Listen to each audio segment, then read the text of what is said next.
This is a homily for the 26th Sunday in Ordinary Time.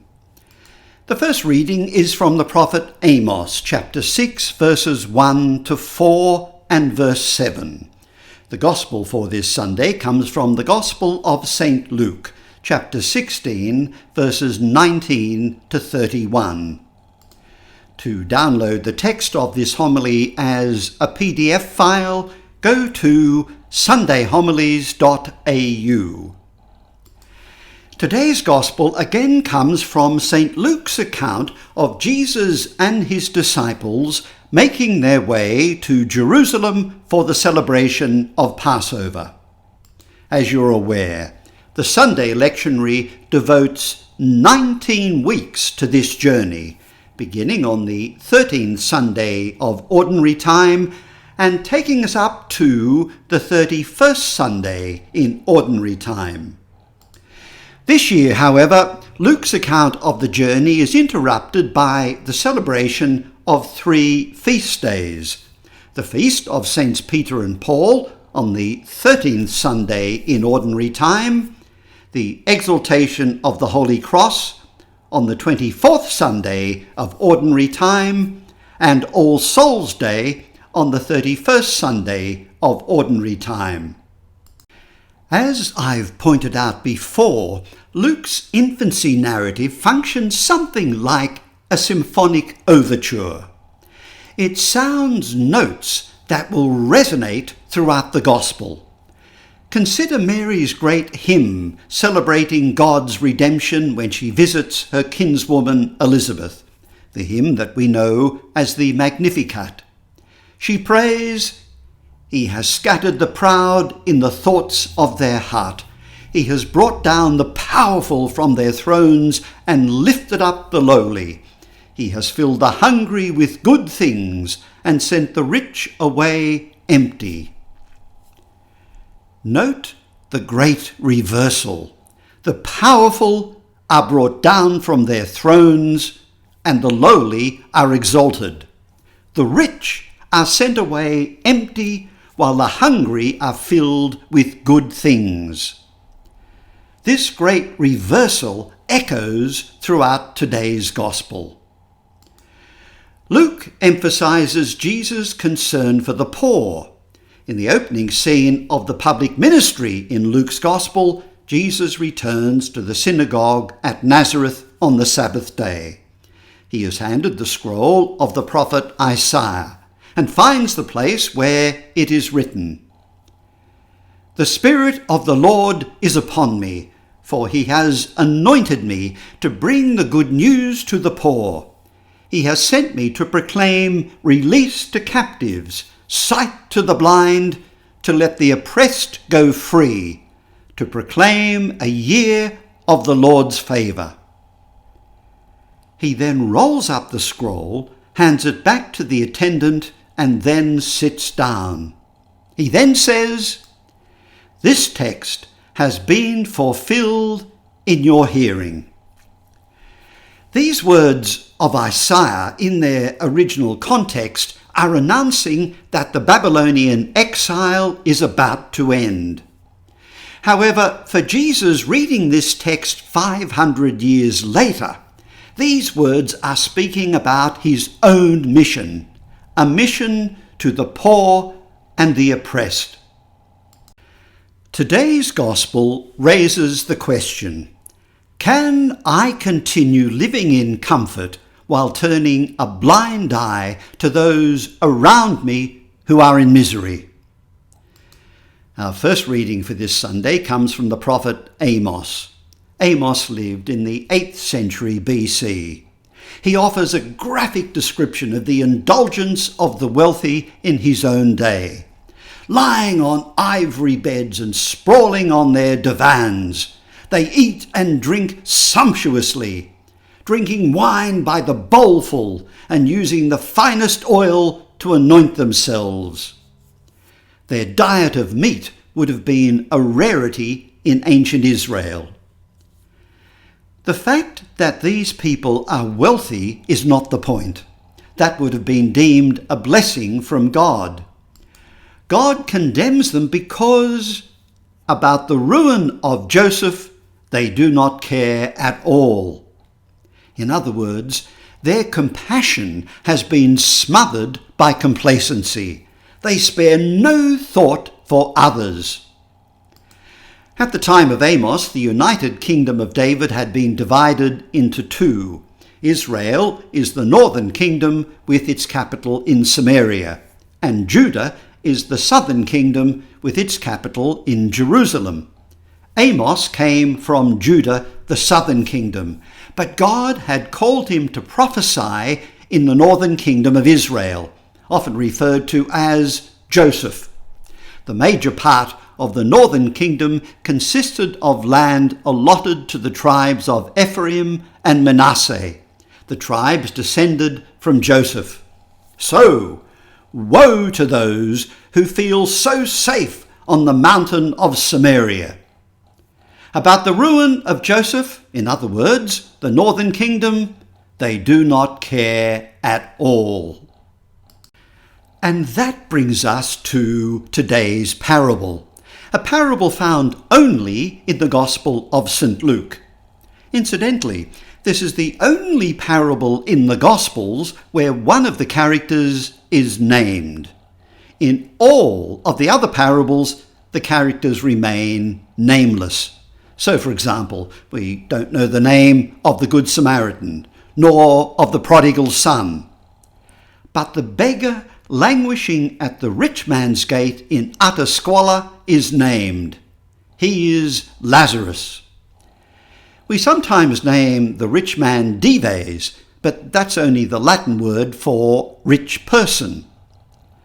The first thing to note is the stark contrast between the rich man and Lazarus. The rich man has all that he could ever need. He is the epitome of the kind of person described by the prophet Amos. He is clothed in purple and fine linen and feasts sumptuously, not once in a while, but every day. Purple and fine linen were the most costly of all clothing. We're not told that he'd done anything wicked or evil. He's not obviously an evil or cruel person. Nor are we told that Lazarus was a good person. The parable doesn't hold the rich man responsible for the poverty and misery of Lazarus. In fact, we don't even know if Lazarus had actually approached the rich man and begged for food. He's just sitting at the gate of the household. There's a perennial temptation for us living in the first world to blame the Lazarus at our gate for his own misfortune. Why doesn't he apply for unemployment benefits? There are charities who help people in need. He should go and get a job. If I give him any money, he'll only spend it on cigarettes, drugs, or alcohol. Or perhaps we just walk by without even noticing. So why was the rich man sent to a place of torment, as he calls it? The reason is that he is simply self-centered and insensitive. Lazarus is in a state of total poverty, full of sores, waiting for the scraps from the table as the dogs lick his wounds. Since dogs were considered unclean animals, this detail adds to the indignity of Lazarus' situation. Keep in mind that one of the words that the New Testament uses for sin is hamartia. It means missing the mark. So it's an image taken from archery. I'm aiming for the bullseye, but I miss the mark. Sin is not only about what I do, about my thoughts, words, and actions.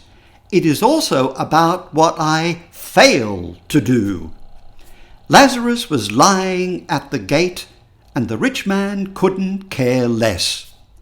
So it wasn't what the rich man did that condemned him to the place of torment, it's what he didn't do. he failed to see Lazarus right on his own doorstep. Mother Teresa often found that after she had spoken to groups of people, there were invariably some who approached her after the talk. "We want to join you in Calcutta." She invariably replied, "Find your own Calcutta." In other words, God does call some people to do great things in faraway places. But for most of us, the call to discipleship is right here on our own front doorstep and right now. Mother Teresa's advice was, don't search for God in faraway lands. He is not there. He is close to you. He is with you. Just keep the lamp burning and you will always see him. Or in terms of today's parable, he's waiting for you at your own front gate. Charles Schulz, creator of the Peanuts cartoon strip, once said that if you do not say anything in a cartoon, you might as well not draw it at all.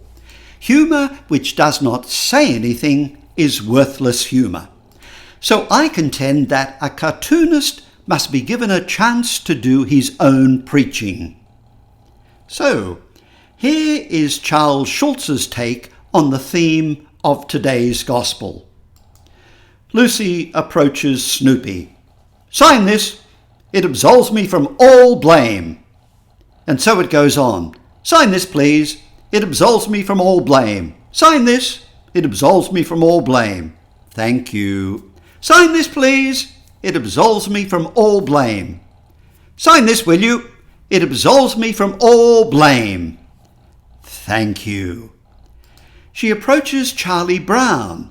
"Sign this, please. It absolves me from all blame." "I don't understand." "Just sign it." "That's right. Thank you." Lucy then explains what this is all about. No matter what happens any place or any time in the world, this absolves me from all blame. And Charlie's response? That must be a nice document to have. Well, in one sense, that is the rich man's attitude in today's parable. Don't blame me. I'm not responsible.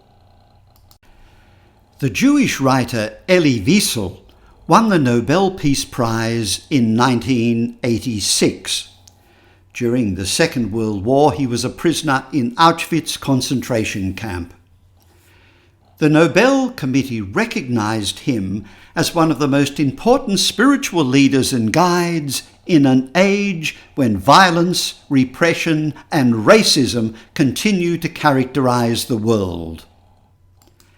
His 1962 novel, The Town Beyond the Wall, tells the story of Michael, a young Holocaust survivor like Wiesel himself. Once the war had ended, Michael wanted to return to his Hungarian hometown. And why? He wanted to satisfy his curiosity. In one sense, he could understand the brutality of the prison guards and executioners at Auschwitz. What he couldn't understand was the man whom he calls the spectator, an individual who lived in an apartment not far from the synagogue overlooking the town square. Each day, this man peered down from his apartment window, watching as thousands of Jews were herded into the death trains. Wiesel writes that his face was gazing out, reflecting no pity, no pleasure, no shock, not even anger or interest, impassive, cold, impersonal. The face was indifferent to the spectacle. What? People are going to die? That is not my fault, is it? The face is neither Jewish or anti-Jewish. A simple spectator, that's what it is. Nothing to do with me. The novel is, of course, Wiesel's own story, and he offers this reflection. At one point I realized why I wanted to go back, to see that man, a man who was indifferent. He saw us in the courtyard, already gathered by the enemy to be sent off to death. And there he was, indifferent. And I wanted to see him, to confront him. The theme that pervades much of Wiesel's writing and public speaking is that of indifference. He says, I began fighting indifference. I wrote about it. I spoke about it. The Millennium Lecture I gave in the White House for the President was on the perils of indifference. The opposite of love is not hate, but indifference. And I went on. The opposite of education is not ignorance, but indifference. The opposite of art is not ugliness, but indifference. The opposite of life is not death, but indifference. It is because of that face that I remember, the face in the window. Dante's Divine Comedy is the story of a journey to paradise. But before Dante reaches paradise, he must first journey down to the depths of hell, the Inferno, and then slowly upwards through purgatory, Purgatorio, before reaching Paradiso. Dante is accompanied by the poet Virgil as his guide, and no sooner do they pass through the gates of hell than they hear sighs, cries, and shrieks of lamentation. Here they behold souls who are being stung and stung again by hornets and wasps. Because we are in hell, we can assume that they are sinners. But what have they done? What sin have they committed? Virgil explains that this wretched state of being is the fate of those sad souls who lived a life but lived it with no blame and with no praise. In other words, here we have the fence-sitters, those who refuse to choose. They did nothing really evil, but neither did they do any good. Like the rich man in today's parable, they were totally absorbed in their own lives and oblivious to the plight of others. That sealed their fate. Here, by the way, we have an example of what is known as Contrapasso, the punishment of a sin by a process that either resembles or contrasts with the sin itself. In this case, the punishment is in stark contrast to the sin. Because these souls were not passionate about anything in life, they are tormented endlessly by hornets and wasps. And they are also condemned for all eternity to rush after a banner. In life, they had no banner, no leader to follow. In other words, they had not made any commitments during their lifetime.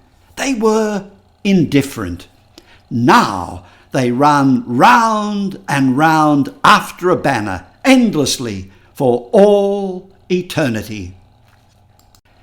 In 1994, Kevin Carter, a South African photographer, won the Pulitzer Prize for feature photography after capturing the image of a vulture stalking a starving young girl in famine-ravaged Sudan. In 1993, Carter flew to southern Sudan to photograph the mass starvation caused by a devastating civil war. Wandering into the open bush, he heard a tiny girl whimpering as she searched for food. As he crouched to photograph her, a vulture landed in full view. Careful not to disturb the bird, Carter positioned himself for the best possible image. He said he waited for about 20 minutes, hoping that the vulture would spread its wings. It didn't, and he couldn't wait any longer. So after he'd taken his photograph, he chased the bird away, but did nothing for the little girl. Carter's award-winning photograph captured the harrowing scene of a starving child, but it also captured something else: the image of the photographer as an aloof, impassive and detached spectator of the human condition. If the rich man in today's parable is tormented in flames because of his indifference, because he failed to do anything, why did Lazarus go to heaven? After all, we're not told that he was a virtuous person or that he had ever performed a single good deed. What qualified him for heaven? Perhaps the clue lies in his name. In biblical stories, names are often significant because they convey something important about a person's character. Remember, this is the only parable in which Jesus names one of the characters in the story. The name Lazarus is the Greek form of the Hebrew name El-Adzah, which means God is my help. There is the clue. Lazarus is not just a poor person, but a poor person who believes and trusts in God. And so he found himself nestled in Abraham's bosom in paradise because of his faith and trust in God, not just because he was poor and destitute. Poverty can just as easily make someone bitter and resentful. So what is today's parable saying to us in the 21st century? Let me answer that question by asking another question. Where would I place myself in this story? Am I closer to Lazarus or closer to the rich man? Or to use contemporary images, am I closer to this poor, emaciated child, or closer to Elon Musk, one of the richest people in the world today, with a net worth of $419 billion US dollars? To help answer that question, consider this. The annual minimum wage in Australia is currently $24.95 per hour, or $948 per week, or $49,296 annually. Employees cannot be paid less than their applicable minimum wage. So we might be tempted to think that a person earning the minimum wage in Australia is doing it tough. After all, it is called the minimum wage. But how does the Australian minimum wage compare to the rest of the world? The website How Rich Am I can assist us here. I've selected my country, Australia, and for income I've added the annual minimum wage. Note that you add your post-tax household income here, which I haven't done. I've added the pre-tax income of someone earning the basic wage, but that will not affect the outcome significantly. I now press the Calculate button, and it turns out that a person earning the Australian basic wage puts them in the richest 4.6% of the global population. The Australian basic wage is 9.7 times more than the global median. You might want to argue that goods and services are cheaper in lower income countries, so their plight isn't as bad as it might seem at first sight. However, These results already account for the differences in cost of living between countries and the fact that money goes further in lower income countries. This is done by comparing household incomes using purchasing power parity, which adjusts your income to account for the differences in what money can buy in different locations. Here's another way of looking at our present situation. The world population this year is approximately 8.2 billion people. If, hypothetically, we could reduce today's population of the Earth into a small village of 100 people, keeping the same proportions that we have in today's world, here's a few of the things we'd discover. 25 people in the village would be 14 years or younger. 66 people would be between the ages of 15 and 64. 9 would be 65 years and older. 33 are Christian. 21 are Muslim. 13 are Hindu. 6 are Buddhist. 1 is a Sikh. 1 is Jewish. 11 belong to other religions, and 14 are non-religious. 86 can read and write, 14 can't. 7 have a university degree, 93 don't. 78 have a shelter, 22 don't. 91 have safe drinking water, but 9 don't. 82 have electricity, 18 don't. 15 always have enough to eat. 69 are malnourished. 1 is dying of starvation. And 15 are overweight. 6 people own 59% of the wealth. 73 people own 39% of the wealth. 20 share the remaining 2% of the wealth. 21 people live on $1.25 US per day, yet we spend $1.24 trillion annually on military expenditure. It would take 30 billion to end world hunger. The very fact that you are now watching YouTube or that you have downloaded the text of this homily means that you have access to a computer and the internet. Almost half of private households worldwide have a computer, and 63.1% of the world's population will use the internet today. The village of 100 people reminds me how fortunate I am, but it also reminds me that some of my fellow villagers are living in misery. They are Lazarus sitting at my gate. There is a further challenge confronting us in this story of Lazarus and the rich man. In telling this parable, Jesus was drawing upon a well-known motif in folk tales of that time, and that is the reversal of fortune in the afterlife.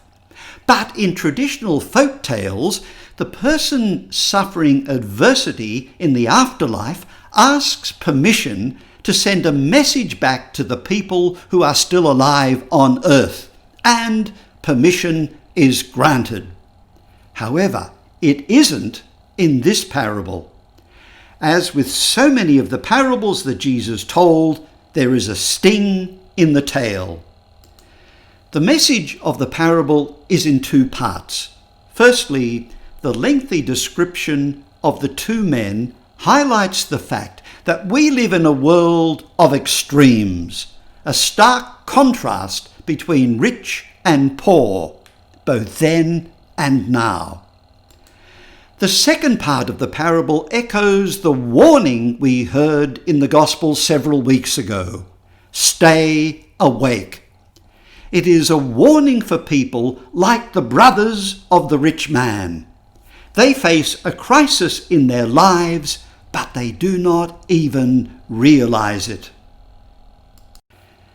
In today's Gospel, Luke comes back to one of his central themes, the need to honour and care for the poor. In the words of New Testament scholar Francis Maloney, such a challenge is as urgent today as it was in the Lucan community. We call ourselves Christians, and as we celebrate Eucharist, we proclaim the gospel and we receive the risen Lord himself. True Christian faith is not to be reduced to the solemn belief in the mysteries of our faith and the celebration of cult. Do we, who preach the doctrine that a man has risen from the dead and celebrate that mystery in fine liturgies, see the poor man at our door? Saint Carlo Acutis, who was canonized earlier this month, died in 2010. During his short life, he did all that he could to reach out to the Lazarus at his gate. His mother, Antonia, explains, "We live in the centre of Milan, and as you know, there are a lot of immigrants. Unfortunately, they don't have anything. They are obliged to sleep on the street, under the awnings of big buildings. Around our area, there were many that were sleeping rough, and Carlo couldn't remain indifferent to this poverty. He started to buy sleeping bags and blankets to bring meals to these people. He was 9 years old when he started to do this. He used to say, 'I have everything. I have a house, I have the love of my parents, I have everything that I need, and these people are without anything. How can I be quiet and peaceful seeing this poverty?' He used to quote Mother Teresa of Calcutta, that we don't have to go to India or to Africa to find Calcutta.